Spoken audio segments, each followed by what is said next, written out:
Assalamualaikum warahmatullahi wabarakatuh.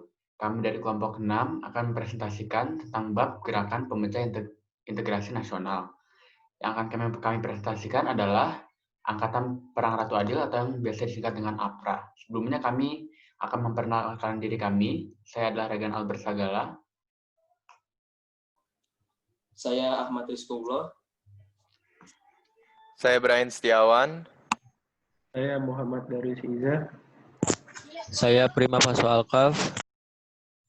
Saya Victor Asido. Yang pertama akan dibahas adalah latar belakang terbentuknya APRA. APRA atau Angkatan Perang Ratu Adil adalah milisi bersenjata yang didirikan oleh bekas perwira KNIL atau Tentara Hindia Belanda, Raymond Westerling. APRA juga dipimpin oleh Raymond Westerling. Anggota milisi ini kebanyakan direkrut dari bekas prajurit KNIL, terutama dari prajurit Resimen Pasukan Khusus. Jumlah tentara APRA pada tahun 1950 berjumlah sekitar 2.000 orang. APRA terbentuk karena tidak menyetujui rencana pembubaran Republik Indonesia Serikat yang dihasilkan dari Konferensi Meja Bundar di Den Haag tahun 1949. Oleh karena itu terbentuklah APRA dan bekerja sama dengan Sultan Hamid II yang juga beraliran federalis. Kemudian APRA dan Westerling mencoba melakukan kudeta pada Januari 1950. Lalu selanjutnya ada tujuan APRA. Tujuannya yang pertama adalah mempertahankan bentuk negara federal Pasundan di Indonesia. Tujuannya yang kedua adalah mempertahankan adanya tentara sendiri pada tiap negara bagian Republik Indonesia Serikat.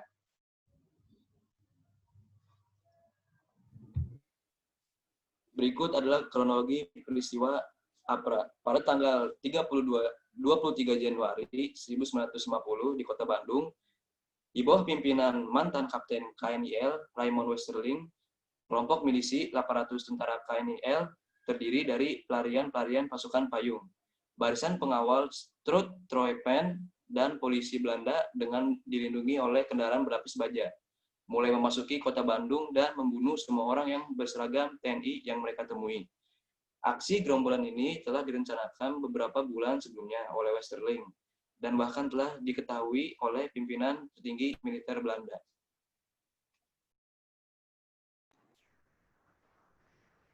Staf Divisi Siliwangi yang ada pada hari itu hanya dijaga 15 prajurit.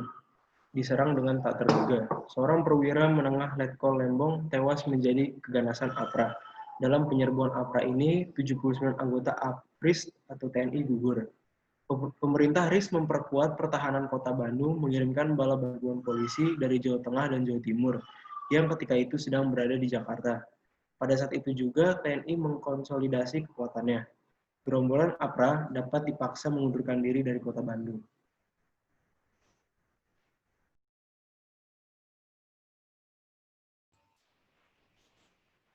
Setelah melarikan diri dari Bandung, Westerling masih ingin melanjutkan misinya di Jakarta, yaitu menangkap semua menteri RIS yang sedang menghadiri sidang kabinet dan membantainya. Tetapi rapat dibatalkan karena ada tindakan preventif dari pihak intelijen. Setelah diusut, ternyata otak dari pemberontakan ini adalah Sultan Hamid II, yang kemudian berhasil ditangkap pada tanggal 4 April 1950. Setelah kedua misinya gagal, akhirnya Westerling melarikan diri ke luar negeri dengan menumpang pesawat Catalina milik Angkatan Laut Belanda. Tokoh-tokoh yang terlibat dalam peristiwa-peristiwa ini adalah Muhammad Natsir. Muhammad Natsir adalah seorang ulama, politisi, dan pejuang kemerdekaan Indonesia. Dia merupakan pendiri sekaligus pemimpin serta politik masyumi dan tokoh Islam terkemuka Indonesia. Muhammad Natsir turut memberikan arti dan arah perjuangan kemerdekaan Indonesia secara positif bagi bangsa negara Indonesia. Muhammad Natsir juga menggagas mosi integral Natsir. Mosi ini tidak lahir begitu saja.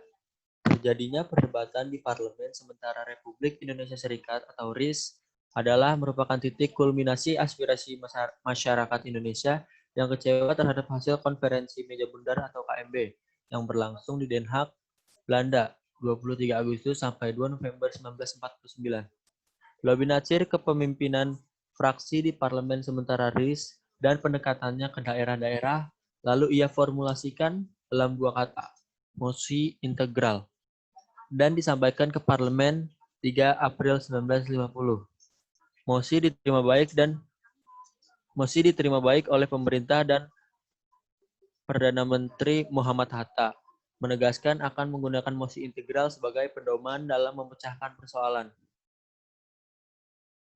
Selanjutnya yang kedua, tokohnya adalah M. Roem. Muhammad Roem adalah seorang diplomat dan salah satu pemimpin Indonesia di Perang Kemerdekaan Indonesia. Selama masa kepemimpinan Presiden Soekarno, ia menjabat sebagai Wakil Perdana Menteri, Menteri Luar Negeri, dan kemudian Mendagri. Muhammad Roem juga dikenal sebagai salah satu pejuang diplomasi. Dia paling terkenal untuk mengambil bagian dalam perjanjian Roem-Royen selama Revolusi Indonesia. Selama Kebangkitan Nasional Indonesia, ia aktif di beberapa organisasi seperti Obligasi Jong Islamiten pada tahun 1924 dan Sarekat Islam pada tahun 1925. Selama revolusi, ia adalah seorang anggota delegasi Indonesia di Perundingan Linggarjati pada tahun 1946 dan Perjanjian Renville pada tahun 1948. Pada tahun 1949, ia juga pemimpin delegasi di Perjanjian Roem-Royen yang membahas batas Indonesia dan ditandatangani pada tanggal 7 Mei 1949. Sekian presentasi dari kelompok kami. Kurang lebihnya mohon maaf. Wassalamualaikum warahmatullahi wabarakatuh.